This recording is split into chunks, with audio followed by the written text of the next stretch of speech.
যবে থেকে ঘরের কাজ চলছে, কোথা থেকে কিভাবে ভিডিও স্টার্ট করব কিছুই বুঝতে পারছি না। তো চলো আজকের ভিডিওটা এখান থেকে স্টার্ট করছি। বিছানা গুছিয়ে পড়েছি, যতদিন ঘরের কাজ চলবে আমি কিন্তু এখানেই থাকবো। তো ঘুম থেকে উঠে বিছানা গুছিয়ে সকাল সকাল ইটগুলোর মধ্যে জল দিয়ে দিচ্ছি, যেহেতু মানে গাঁথুনি হচ্ছে, এখনো হয়নি। তো এখানে আমি ভালো মতো জল দিয়ে দিচ্ছি, বলেছে একদিন মানে আজকে যদি করে কালকে থেকে দিয়ে দিতে। তো আমি ভালো মতো জল দিয়ে দিচ্ছি, তারপর দাদুও দিবে। তো আমার কাজ আমি শুরু করে দিয়েছি, মানে টুকটাক যা কাজ আছে, এখন আর আগের মতো গুছিয়ে কাজ করার মতো সময় বা ইচ্ছে আমার কিছুটাই নেই, যেহেতু পুরো বাড়ি অগোছানো হয়ে আছে। একা আমার পক্ষে এত কাজ করা অসম্ভব। এখন এই ঘরে বিছানাটা তুলবো, তারপরে এই জিনিসগুলো ফাঁকা করব। এই পাঁচটা মেশিনগুলো সরাবো, ওই পাশে অনেকগুলো ট্রাং আছে সেইগুলো সরাবো। মেশিনটা বের করে নিয়েছি আমি আর মা মিলে। আমাদের মানে দুটো ঘরে কাজ হচ্ছে, দুটো ঘরে কাজ কমপ্লিট হয়ে যাওয়ার পর আবার দুটো ঘরে কাজ শুরু হবে, মানে দুটো দুটো করে কাজ হচ্ছে।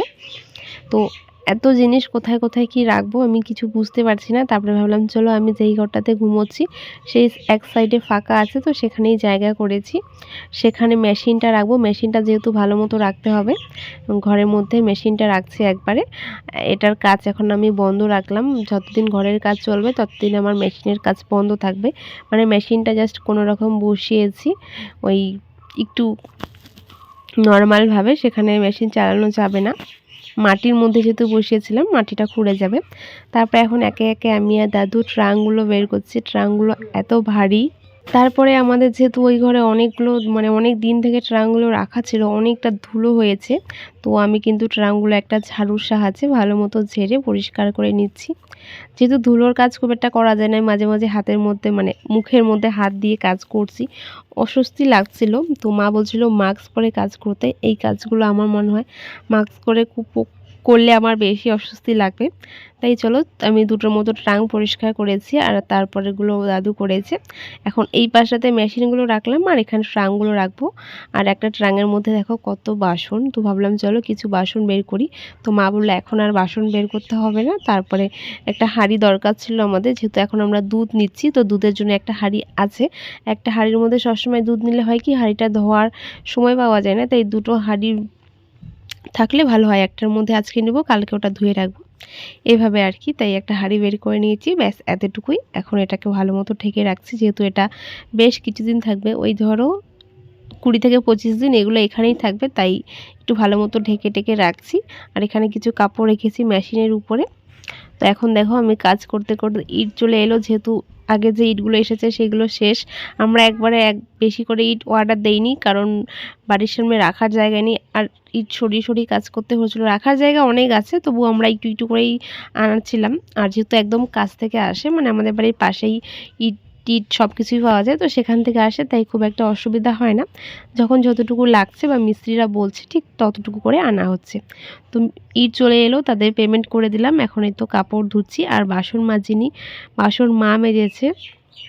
যেহেতু আমার শরীরটা খুব একটা ভালো নেই, বেশি একটা কাজ করতে ইচ্ছে করছে না, শরীরটা কেমন জানি একটা লাগছে, তাই মা বাসনগুলো মেজেছে। মা বাসন মেজে স্নান করে নিয়েছে, সেই স্নানের কাপড়টুকু আমি ধুয়ে দিচ্ছি।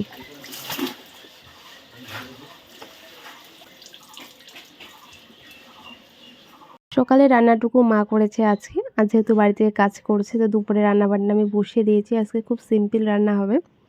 আর এখানে আমি রান্না করতে করতে মানে ভাত বসিয়ে দিয়েছি, তাই দাদুকে একটু ফল কেটে দিলাম, ওই কমলালেবু আর আঙ্গুর, আর আমিও একটুখানি খেয়ে নিব।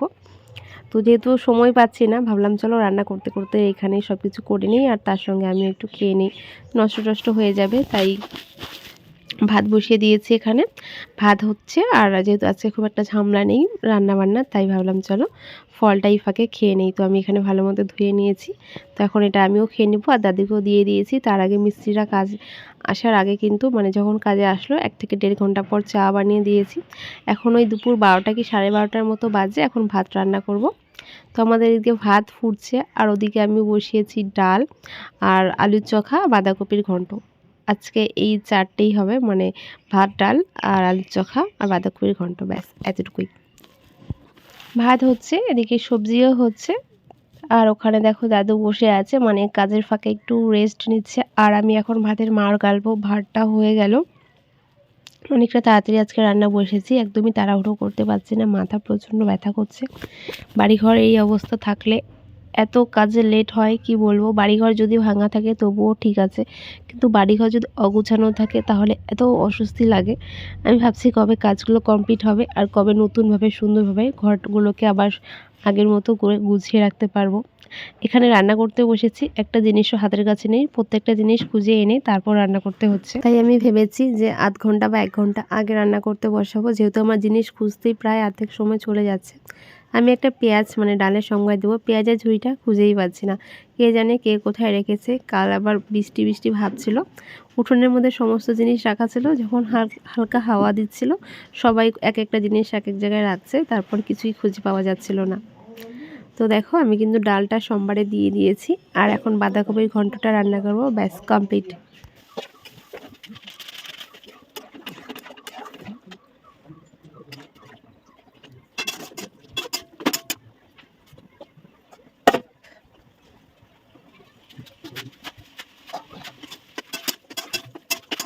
ঘুম থেকে উঠে শুরু হয়েছে, ঘুমানোর আগ পর্যন্ত আমার এই চলছে, এখানকার জিনিস ওখানে নিয়ে যাও, আবার ওখানকার জিনিস এখানে নিয়ে আসো। ঠিক যেমনটা সকালে এখানে সব কিছু রেখেছি, এখন এদেরকে খেতে দেবো, মানে এখন ওই 2টো 2:30টার মতো বাজে, আর এখন আবার সেই জিনিসগুলো সরিয়ে রাখতে হচ্ছে। আবার যখন তাতে খাওয়া দাওয়া হয়ে যাবে আবার সেখানে জিনিসগুলো রাখতে হবে। মানে যাচ্ছে তাই অবস্থা, যাদের বাড়িঘরের কাজ চলে তাদের মনে এরকমই হয়, যেহেতু আমার এর আগে কখনো হয়নি, ছোটোবেলায় হয়েছে কিনা আমি কিচ্ছু জানি না, বাড়িঘরে খুব একটা হাত দেওয়া হয়নি। তো এখন কাজ চলছে, তো এখন এই অবস্থা। তো আমি ওদেরকে টেবিলটা পরিষ্কার করে খেতে বসতে বলেছি, ওরা খেতে বসেছে। এখন ওদেরকে আমি ভাত বেড়ে দিচ্ছি, ওরা আজকে খাবে, মানে আজকে নিরামিষই বলতে গেলে, মাছ মাংস ডিম কিচ্ছু নেই। আমি পারছিলাম না রান্না করতে, যতটুকু পেরেছি ততটা করেছি। আর সবথেকে বড় ডিমান্ড ছিল যে আমাদের মিস্ত্রি, সেই বলছিল মাছ মাংস কিছু করা দরকার নেই, আমাকে আলু চোখা ডাল দিও, তো আমি এতেই খুশি। তো আজকে তার কথা মতো কিন্তু এগুলো রান্না হয়েছে, আলু চোখা খেতে চেয়েছে, তো সেটা ডাল আর বাঁধাকপির ঘন্ট করেছি, ব্যাস এতটুকুই। তো আমি দাদুকেও তাদের সঙ্গে খেতে দেই, পরে তখন ওদের খাওয়া দাওয়া হয়ে গিয়ে কিছু কাজ থাকে সেগুলো গুছিয়ে তারপরে আমি আর মা দুজন মিলে একসঙ্গে খেতে বসি। দাদুকে ভাত সবসময় আমি আমার আইডিয়া মতোই দিই, তবু নাকি দাদুর ভাত বেশি হয়ে যায়, বারবার ভাত কমাতে বলে। তো মা একটা বেল এনেছে অনেক দিন আগে, তো সেটা আমি ভেবেছি একটু বেলটা পাকুক তারপরে আমি বেলের শরবত বানাবো।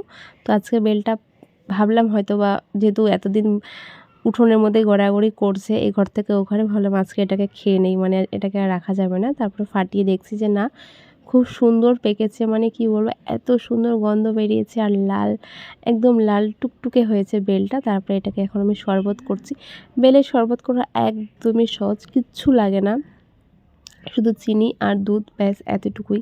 আর এখন যেহেতু আমাদের বাড়িতে দুধ রয়েছে, রোজই দুধ খাচ্ছি, তো ভাবলাম চলো দুধ দিয়ে বেলের শরবতটা সুন্দর করে বানিয়ে নিই। দাদু ফার্স্ট টাইম খাচ্ছে, মানে দাদুকে ফার্স্ট টাইম করে দেবো।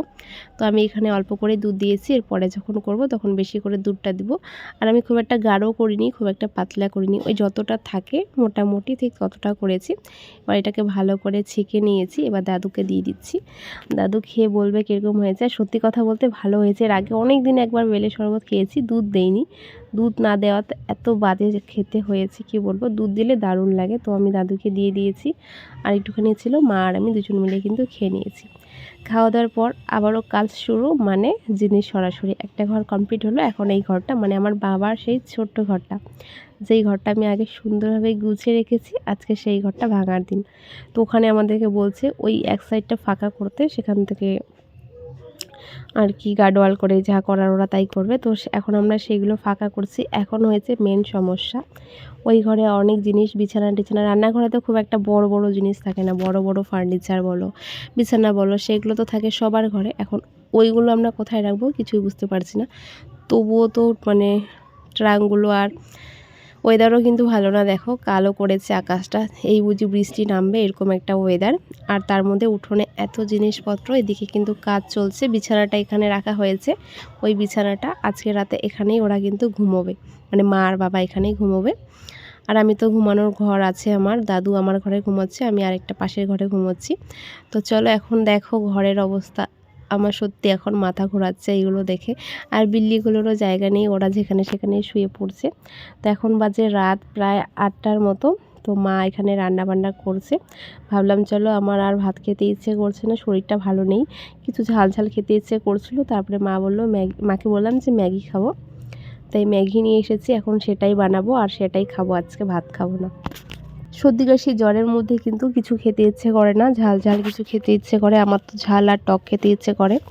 তো আমি ভাবলাম চল একটু ম্যাগি করি। আর আমাদের টমিটারও খুব অসুবিধা হচ্ছে, ওর জায়গাটা ওখানে ছিল, ওর জায়গার মধ্যে এখন ওখানে খুঁড়া হয়েছে, ও শুতে পারছে না, তাই ওকে এখানে রাখা হয়েছে। ও দেখো এখানে কিন্তু খুব সুন্দরভাবে শুয়ে আছে, ওর জায়গাটা বুঝে গিয়েছে। আরও চারপাশটা দেখছে যে কি অবস্থা হয়েছে।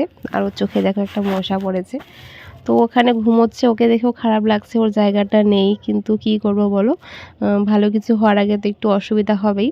তো এই যে ঘরটা ভাঙা হয়েছে, মানে চারপাশটা খোঁড়া হয়েছে এই পাশে, মানে পুরো বাড়ি যাচ্ছে, তাই অবস্থা। আমি কিভাবে কি করব কিছুই বুঝতে পারছি না।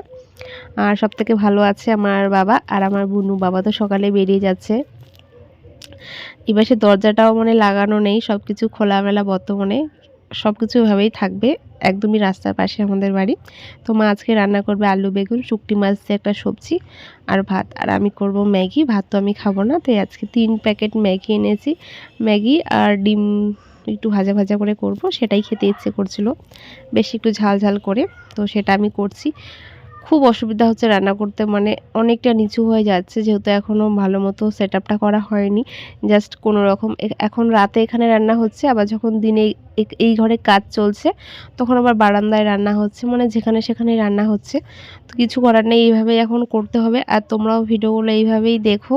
দাদুকে বলেছি ম্যাগি খাওয়ার কথা, তো দাদু এইসব জিনিস পছন্দ করে না, খায় না। মাও আগে খেত না, কিন্তু এখন খাচ্ছে। মানে আজকে যে আমি বানিয়েছি মাও খেয়েছে আর বলেছে দারুণ হয়েছে।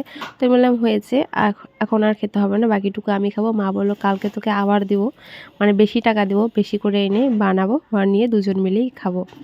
তো চলো এখন আমি ম্যাগিটা ভালো করে একটু ভেজে নেই। তেলও বেশি পড়ে গেল, একদম ভর্তি বোতল ছিল। তারপর একটুখানি তেল কমিয়ে নিয়েছি। মায়ের রান্না করছে আর আমি ম্যাগি বানাচ্ছি। আমার যদি কিছু শখের খাওয়া খেতে ইচ্ছে করে আমি নিজেই বানিয়ে খাই। সে যতই শরীর খারাপ থাকুক বা অসুস্থ থাকুক, আমার নিজের কাজটুকু আমি নিজেই করি। এটা আমার একটা খুব বাজে অভ্যাস। তো আমি মাথা ব্যথা, সর্দি কাশি, জ্বর নিয়েই রান্না করছিলাম। টুকটাক যতটা পেরেছি কাজকর্ম করেছি। এখন রাত্রে ভাত খেতে ইচ্ছে করছে না, তাই ম্যাগি বানিয়ে নিলাম একটা ডিম দিয়ে। তো এখন এটাকে একটু ভালো মতো ভাজা ভাজা করে নেব। আমার খেতে ইচ্ছে করছিল মোমো, তারপরে মোমোর স্যুপ, কিন্তু মোমো খেতে গেলে একটু দূরে যেতে হবে, আর দূরে যাওয়ার কেউ নেই। তো ভাবলাম চলো বাড়িতেই ম্যাগি বানিয়ে খাই। তো ফাইনালি আমার কিন্তু ম্যাগি বানানো কমপ্লিট। এখানে আমি নিয়েছি, তারপরে কিন্তু মাকেও দিয়েছি, আর একটু ছিল মায়ের জন্য, আমি সেটা নেইনি। তো চলো আজকের ভিডিওটা এখানে শেষ করছি। তোমাদের সবাইকে গুড নাইট।